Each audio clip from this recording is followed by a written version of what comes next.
ஜானகி சந்தியா சீரியல்ல இப்போ ஒரு எக்ஸ்ட்ரானரியான எபிசோட் வந்திருக்குன்னே சொல்லலாம். என்ன காரணம்னு தெரியல. விசி வந்து சுத்தமா போமாட்டேங்குது. பார்க்குற எல்லாரும் லைக் பண்ணிட்டு பார்த்தீங்கன்னா, எனக்கு கொஞ்சம் பேச வந்து மூட்டிட்டா இருக்கும். நம்ம ஜானகிய வெளியில கொண்டு வரணுங்கிறதுக்காக மாயா, மணி, சிவராமன் ஒட்டுமொத்த மக்களோட உள்ள போயிட்டு, அங்க நியாயத்த வந்து கேட்குறாங்க. அந்த வழியா வந்த மிகப்பெரிய ஆள் ஒருத்தரு, அப்படி கேஷுவலா இறங்கி உள்ள வந்து வராங்க. "என்னப்பா இங்க?" அப்படின்னு சொன்னோனே நடந்த விஷயத்தெல்லாம் வந்து சொல்லிட்டு இருக்காங்க. என் மனைவியே இந்த விஷயத்துல வந்து சிக்க வச்சிருக்காங்க. இந்த ஊர் மக்களோட சப்போர்ட் இருக்கிறப்ப கண்டிப்பா நான் உங்களுக்கு ஒத்துழைப்பு குடுக்குறேன். அதுக்கான ஃபார்மாலிட்டீஸ் எல்லாம் இங்கேயே இப்பயே வந்து கையெழுத்து போட்டு தரேன். இவ்வளோ பேரோட நம்பிக்கைய ஒருத்தவங்க சம்பாரிக்கிறது அவ்வளோ ஈஸியான விஷயம் இல்ல. ரகுராம், நானும் உங்கள பத்தியெல்லாம் கேள்விப்பட்டுருக்கேன். உங்க மனைவி இப்படியெல்லாம் செய்யறதுக்கு வாய்ப்பே இல்ல. கோடி கோடியா தானம் பண்ணவங்கப்பா அவங்க குடும்பம். அவங்களாப்பா இந்த 20,00,000க்கு எடுத்தாங்கன்னு சொல்லி இது மாரிலாம் பேசிட்டு இருக்கீங்க. என்ன சொல்றதுன்னு தெரியலன்னு சொல்லிட்டு அப்படியே வந்து கையெழுத்து போட்டு குடுக்குறாங்க. வேற வழியே இல்லாம ஜானகி அம்மா வந்து வெளில வந்துர்றப்ப, ரொம்ப நன்றிங்கிற மாரி நம்ம மாயா வந்து பேசிட்டு இருக்காங்க. இதெல்லாம் செய்யறதுக்கு மிகப்பெரிய மனசு வரும்.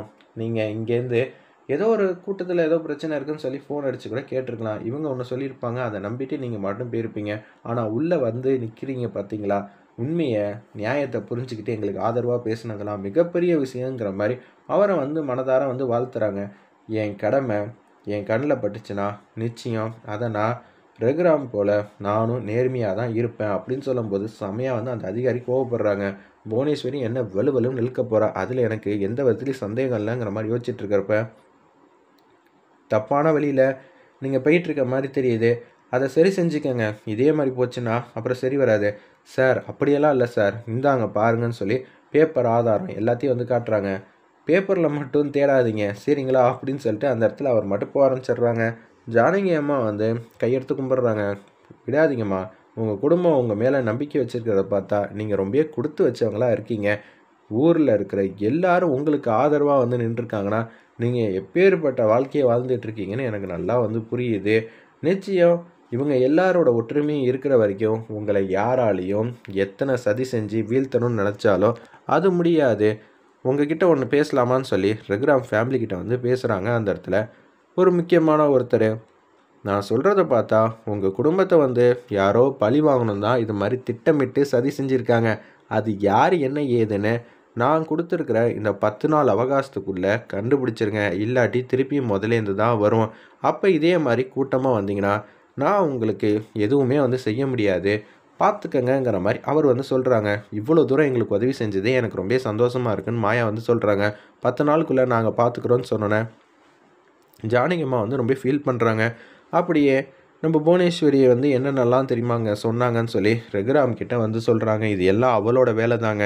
இத சொன்னா தான் எனக்கு தெரியணும்னு அவசியம் இல்ல. ஆனா சந்தர்ப்பமும், சூழ்நிலையும் எனக்கு சில விஷயங்கள் புரியல. இருப்பினும் நான் உன் பின்னாடி நிக்கிறதுல எனக்கு எந்த விதத்திலயும் கவலையே இல்ல ஜானகி. நீ நல்லது தான் செஞ்சிருப்ப. அதனால நான் உனக்கு ஆதரவா உன் பக்கத்துல கண்டிப்பா நிப்பேங்கிற மாரி, கை கோத்துட்டு நிப்பேங்கிற மாரி சூப்பரா அருமையா வந்து பேசிட்டு இருக்காங்க நம்ம ரகுராம். இது எல்லாத்தையும் வந்து நிகழ்ச்சியா வந்து பார்த்துட்டு இருக்காங்க. புவனேஸ்வரி வந்து கேட்குறாங்க, அந்த இடத்துல, "என்னப்பா ரகுராம்லாம் வந்திருந்தா நீ என்ன சொல்லுவ?" "மேடம் மன்னிச்சிருங்க. அப்படியே நம்ம நெனச்சதுக்கு எல்லாத்துக்கும் ஆப்போசிட்டா நடந்துருச்சு." "என்ன ஆச்சு? ஜானகி வெளியில போயிட்டா. என்னையா நெனச்சிட்டு இருக்க? ரகுராம் பார்த்தோன்னே இப்படியெல்லாம் பண்ணிட்டியா?" ரகுராம்லேருந்து எல்லாரும் வந்து கேட்டப்ப, நான் முடியாதுன்னு தான் சொன்னேன். ஆனா இங்க என்ன நடந்துச்சு தெரியுமான்னு சொல்லி ஒரு மிகப்பெரிய ஆள் வந்தது எல்லாத்தையும் வந்து சொல்றாங்க. அவர் எப்படியா அங்க வந்தாங்க? அந்த குடும்பத்தோட நல்ல நேரம் அவங்க வந்துட்டாங்க. நம்பளோட கெட்ட நேரம் நம்ம மாட்டிக்கிட்டோம். என் மேலேயும் அவருக்கு சந்தேகம் வந்திருக்கு. அப்படி இருக்கும்போது திருப்பி நான் வந்து உங்களுக்கு ஆதரவா தான் நிப்பேன்னு சொன்னா, கஷ்டம் மேடம். மன்னிச்சிருங்க. சரி, சரி பார்த்துக்கலாம்னு சொல்லிட்டு அந்த இடத்துல யோசிக்கிறாங்க. பசுபதி கிட்ட வந்து பேசுறாங்க புவனேஸ்வரி. அண்ணா ஜானகி வெளில வந்துட்டா. நம்ம பேசி முடிச்சுட்டு வரத்துக்குள்ளேயே அவ வெளில வந்துட்டா. என்னம்மா இது இப்படி நடக்குதே? நிச்சயம் மாயா, ரகுராம் எல்லாரும் சும்மா விட மாட்டாங்க. இதுக்கு பின்னாடி இருக்கிறதுக்கு காரணமா இருக்கிறது என்ன ஏதுன்னு கேட்பாங்க. நம்ம தான் கொஞ்சம் ஜாக்கிரதையா இருக்கணுங்கிற மாரி யோசிச்சுட்டு இருக்கிறப்ப, ஒரு பக்கம் நம்ம ஜானகி அம்மாவ வீட்டுக்கு வந்து அழைச்சிட்டு மாசா வந்துட்டு இருக்கிறப்ப, நீங்க மட்டும் வரலன்னா என்ன ஆயிருக்கும்? பெரியம்மா நான் ஒரு விஷயம் சொல்லட்டா? எங்கள விட நீங்க தப்பு செஞ்சிருக்க மாட்டீங்கன்னு எங்களுக்கு தெரிஞ்சிருந்தாலும், ரகுராம் தான் செமையா வந்து கோவப்பட்டாங்க. யாருக்காக இப்படியெல்லாம் வந்து செய்றீங்கன்னு அந்த இடத்துல சொல்லும்போது, ரகுராம் பக்கத்துல நெகிழ்ச்சியாயி உட்கார்ந்துட்டு இருக்காங்க. நம்ம ஜானகி அம்மாவும், ரகுராமும் சந்தோஷத்தின் உச்சத்துல வந்து இருக்காங்க. இவர் எப்படியெல்லாம் துடிச்சு போனாருன்னு நாங்களும் தான் பார்த்தோம். சும்மானு இருங்கடா, ஏன்டா அப்படி பண்றீங்கங்கிற மாரி பேசும்போதே, மச்சான் உங்க மேல வச்சிருக்கிற அன்புக்கு நாங்கள் இதெல்லாம் சொல்லி தானே ஆகணும். அது மட்டும் இல்லாமல் தங்கச்சி அப்போ தானே நிம்மதியாக சந்தோஷமாக இருப்பாங்க. 2 பேருக்கும் ஒருத்தர் மேலே ஒருத்தர் வச்சிருக்கிற அன்பெல்லாம் சொல்லாமையே தெரியும் அவங்களோட காதல்லாம். இப்போ கூட அவங்க 2 பேரும் அன்பை பரிமாறிக்கிட்டு தான் இருக்காங்க. என்ன சொல்கிற? அவங்க 2 பேரும் பேசாமல் அமைதியாக தானே இருக்காங்க. அதுதான் பெரியப்பாவோட காதலே. 2 பேரும் அவ்வளோ ஒத்துமையாக அன்பா பாசமாக வந்து நான் இருக்கேன்னு ரகுராம் சொல்கிறதா இருக்கட்டும், நீங்கள் இருக்கும்போது எனக்கு என்ன கவலைன்னு ஜானகி சொல்கிறதா இருக்கட்டும், அது மாதிரி தான் பேசிக்கிட்டு வந்துகிட்டு இருக்காங்கன்னு கரெக்டாக வந்து மாயா கண்டுபிடிச்சிட்ட விஷயத்த வந்து மணி வந்து கியூட்டாக அழகாக வந்து கிண்டல் பண்ணிகிட்டு இருக்காங்க. சிவராமன் வந்து அப்படியான நீ காதல் மன்னனான எனக்கு தெரியாமல் போயிடுச்சேங்கிற மாதிரி சொல்கிறப்ப, ஏன்டா இப்படியெல்லாம் பண்ணுறீங்கிற மாதிரி ரகுராம் வந்து சொல்லிகிட்டு இருக்கிறப்ப, நிச்சயம் மாயா வந்து போனாலும் அண்ணியெல்லாம் கூட்டிகிட்டு வர வாய்ப்பு இல்லைன்னு வீட்டில் இருக்கிற 2 வில்லிகளும் வந்து பேசும்போது கரெக்டாக அந்த இடத்துல கார் வந்து நிற்கிது. இது எல்லாம் சாத்தியமா இல்லையா? இப்போ என்ன நடக்க போகுது? அதே மாதிரி ரகுராமோட அம்மா ரமணி பாட்டி இருக்காங்களே, அவங்க சாமி ரூம் முன்னாடி வந்து நின்றுக்கிட்டு விளக்கேற்றிக்கிட்டு இருக்காங்க. குலதெய்வ கடவுளே, நாங்கள் என்னப்பா குறை வச்சோம் கருப்பணசாமியை, நீங்கள் நல்ல விதமாக தைரியமாக எங்கள் குடும்பத்தை வந்து பாதுகாக்கிறீங்க. நாங்கள் இல்லைன்னு சொல்லலை. ஒவ்வொரு சந்தர்ப்ப சூழ்நிலையிலையும் எல்லாமே வந்து செஞ்சு கொடுத்தீங்க.